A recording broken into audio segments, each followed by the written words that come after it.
Pemirsa, lorong wisata Daegu yang berada di Kelurahan Suangga, Kecamatan Talok, Kota Makassar merupakan salah satu lorong favorit dengan keunggulan menjadikan sampah daur ulang menjadi produk kerajinan tangan yang bernilai ekonomi.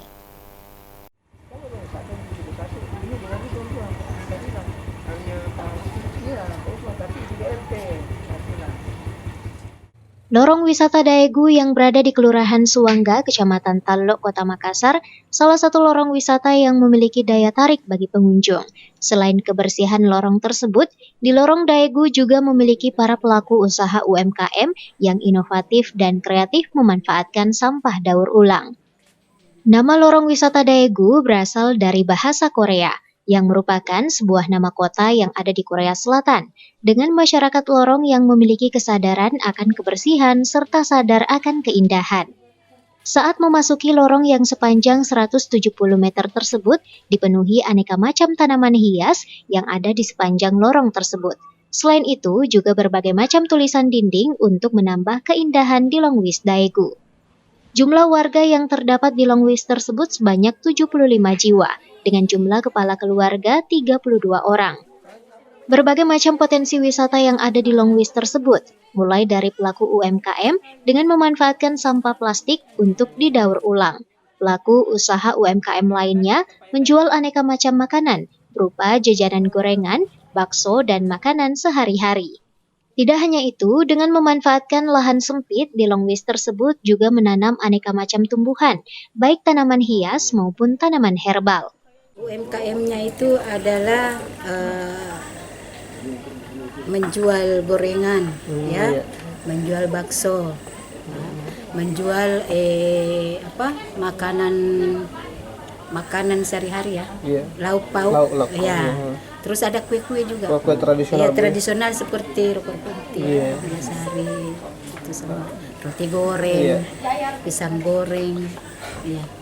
Kebun wisata ini kita di situ ada pembibitan seperti lombok, bawang. Terus ada juga putih hidup seperti daun Afrika, daun binahong. Ada juga kemangi, terus jeruk, mangga. Itu kan daunnya semua bisa dijadikan herbal itu ya. Satu hal yang menarik yang ada di Longwis Daegu, yaitu dengan keterampilan para pelaku UMKM sekitar dengan memanfaatkan sampah plastik dari bekas minuman untuk dibuat kerajinan tangan. Seperti yang dilakukan oleh seorang IRT, Roswida, berkah dari kerajinan tangannya tersebut dapat menambah peningkatan perekonomiannya. Ada berbagai macam aneka kerajinan tangan yang dijual, mulai dari tas, tempat tisu, tempat undangan, bosara, tempat air gelas, tempat sendok, dan berbagai kerajinan lainnya. Tempat sendok misalnya ia pasang dengan harga Rp25.000, tempat tisu Rp50.000, tempat air minum botol Rp75.000, bosara Rp150.000, tas laptop Rp200.000. Dalam pembuatan seperti ini kita pakai waktu selama 1 hari 1 biji. Apa namanya, Bu?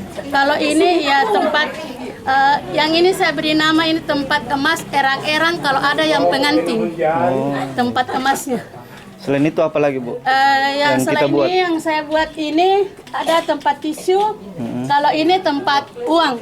Kalau ada pengantin, iya. Kemudian kalau ini kan biasa ada di Makassar itu biasanya dia bilang mama 4. Ada yang ini tempatnya. Jadi ada 4 tempat-tempatnya di dalam. Kalau harganya sendiri, Bu, dari iya, bervariasi. Mulai dari berapa, Bu, sampai berapa? Mulai dari harga Rp25.000 sampai dengan Rp500.000. Kalau yang ini Rp500.000 harganya. Itu keranjang, Bu? Iya, keranjang. Ini boleh dipakai untuk piknik. Sementara itu, Kepala Dinas Sosial Makassar Aulia Arsyad mengungkapkan, pihaknya telah melakukan pendataan di 1095 Longwis yang ada di Kota Makassar untuk mengetahui jenis program Longwis yang berkaitan dengan Dinsos. Adapun upaya yang dilakukan Dinsos Makassar dengan memberikan bantuan usaha ekonomi produktif dalam membantu peningkatan para pelaku UMKM yang ada di Longwis. Semua program SKPD masuk melalui lorong wisata yang ada di Kota Makassar. Jadi ada 1095 lorong wisata yang ada di Kota Makassar. Nah, Dinas Sosial sendiri sudah melakukan pendataan di seluruh lorong wisata yang ada di Kota Makassar. Misalnya warga yang belum memiliki KIS, Kartu Indonesia Sehat, warga yang anak-anaknya terlantar, termasuk yang putus sekolah dan menjadi anak jalanan.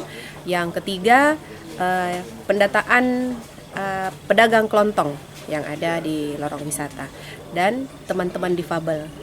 Nah, kami sudah melakukan penyaluran bantuan terhadap anak-anak terlantar di beberapa lorong wisata yang ada di Kota Makassar untuk 200 orang anak.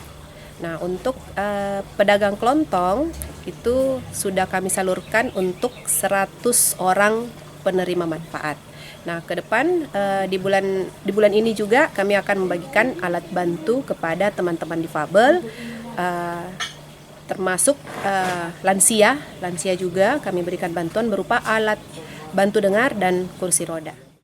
Tidak hanya itu, Dinsos juga melakukan mitigasi sosial dengan melibatkan sejumlah masyarakat untuk melakukan pendataan di beberapa lorong wisata terkait kehidupan warga sekitar. Juga ikut serta dalam memberikan bantuan kepada difabel. Ardi Jaho, Slebes TV.